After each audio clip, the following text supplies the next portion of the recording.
This was kind of a dark week for humor and free speech, and make no mistake about it, our very way of life is threatened and under attack. But you know me, I'm a cockeyed optimist. Yeah. I want to look on the bright side, and actually I feel like there was a bright side this week. I saw a reaction from non-Muslims and Muslims alike that I've never seen before when shit like this went down. Do you think we've reached the tipping point where people have just had enough of this shit?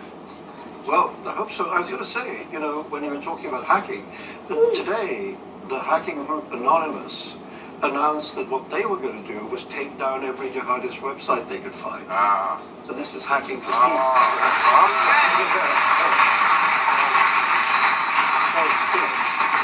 But I agree with you. I mean, I think, you know, Sheikh Nasrallah of Hezbollah Yes. said that these people had offended Islam much more than the cartoonists.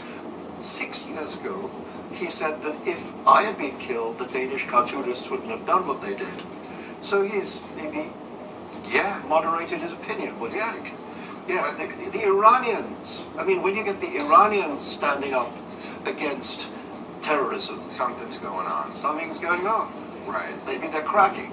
Yeah. I think one of the things that's going on is literally everyone feels threatened. I mean, you've now had incident after incident after incident where terrorists walk into our daily lives. It's not a political struggle. It's not a wartime event. It's a kosher deli. Right. It's a coffee shop in Australia. It's a journalist's We office. tend to forget how often it happens, and we're Americans, so we don't want to single out people.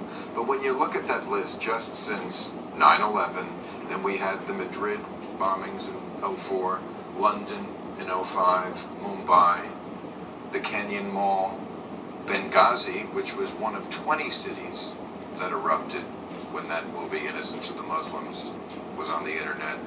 ISIS, Boko Haram, who killed an entire village this week.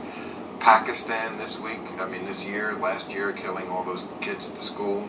Canada, the Parliament, Australia, that guy.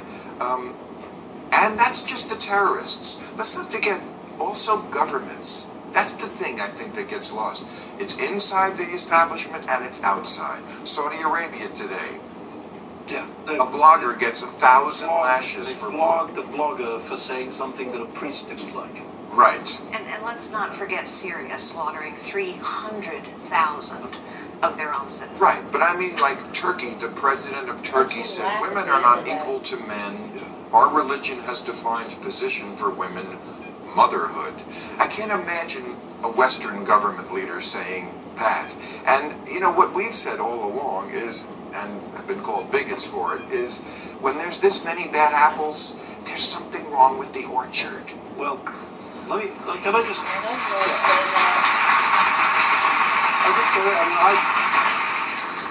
I said earlier this week that there'd been a kind of mutation, a kind of deadly mutation in the middle of Islam. And I want to just say something about that because I think this is not a random mutation. This is not what that well-known writer of fiction, Charles Darwin, said was the way in which things moved on. Right. You know?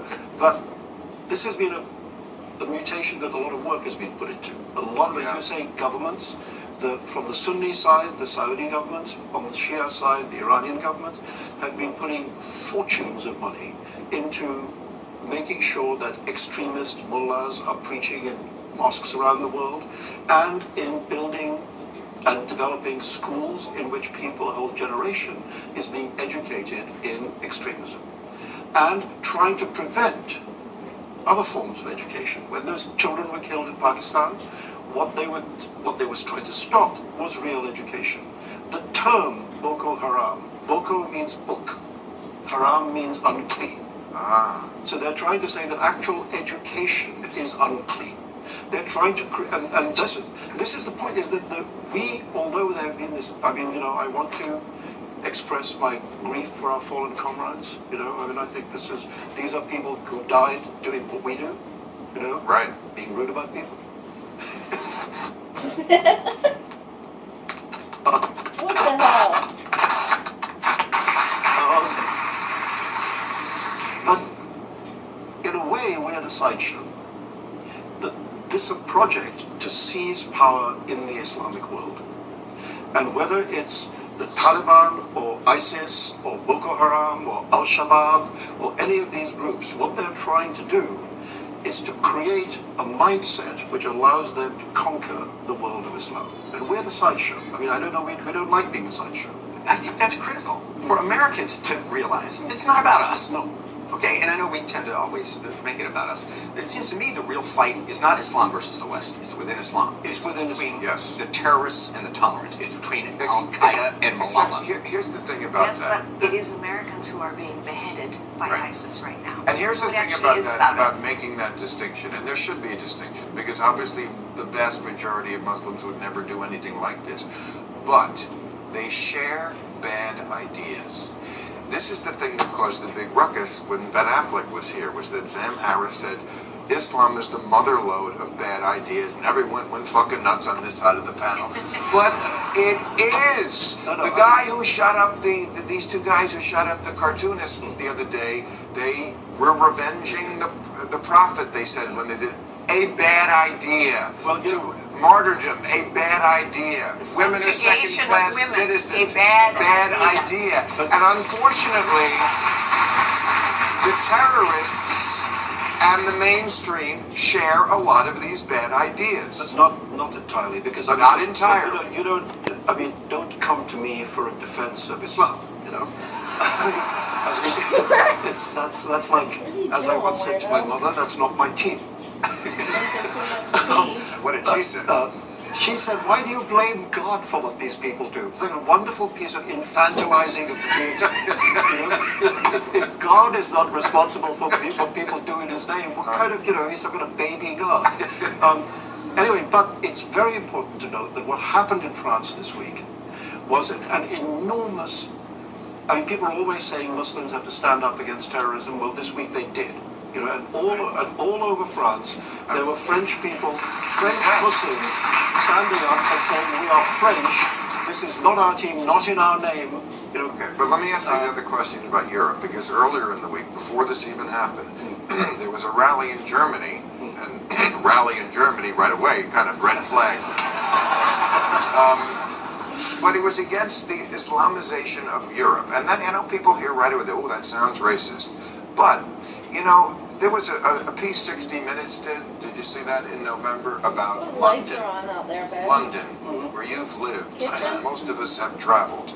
Okay, there's a preacher there who basically says he'd like to take over the town. He says, ultimately, I want to see every single woman in this country covered from head to toe. I want to see the hand of the thief cut. I want to see adulterers stoned to death. I want to see Sharia law in Europe. But this is what Margaret Thatcher, that I'm a great admirer of hers, called the oxygen of publicity.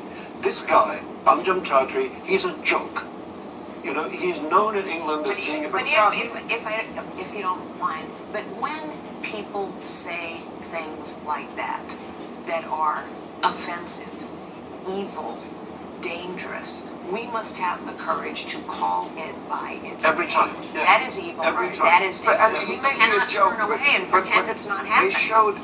showed a woman in London walking out of her house in a miniskirt, and she was like in a predominantly Muslim neighborhood, and all the men were screaming at her, "Cover up! This is a Muslim neighborhood. You shouldn't do that." And she says, "This is Great Britain." Yes. And then Steve Groff funked her.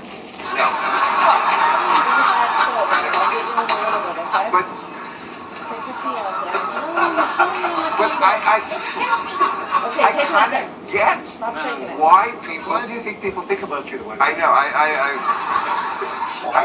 I kind of thank you very much. But it's the fight within Islam that's most important. It's not amenable to a solution from the West. It's not like they're really deeply concerned about what you and I think. But what we can do is not give a fucking bitch. Right. That's what we I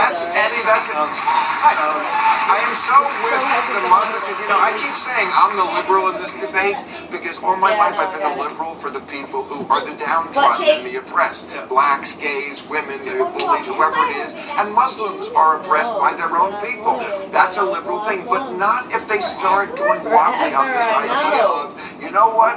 No violence unless you insult the prophet. Well, you know, I have little experience with it. And one of the things that I wanted to say is that I've noticed that, you know, what is it, 48 hours since these murders? Right. And already the kind of butt brigade is out in force. You know, free speech, but, you know, don't go that far. Free speech, but, you know, maybe you shouldn't have done that. Free speech, but, you know, it's like you, only they're like goats. And as well, I would just observe that there have been many acts of horrific violence. Women have been subjugated in these countries for generations. And still. I would just observe that maybe part of the reason the media is so outraged is because it's about